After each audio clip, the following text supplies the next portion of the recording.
18. mars. Kærleikur þinn með í því sem þú ert að gera? Þú getur ekki tekið þátt í endursköpun himins og jarðar ef kærleikur og hollusta vantar í verk þín.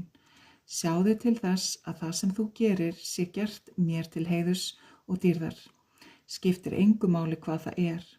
Þá muntu velja að gera það fullkomlega.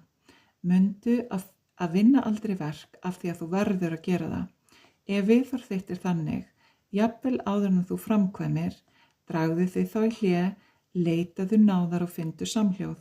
Þegar viðhorf þitt hefur breyst, þá finnur þú frið og jafnvægi, skaltu hefjast handa. Sé viðhorf þitt rétt, muntu finna að þú getur framkvæmt á fullkominn hátt og einnig unni hraðar.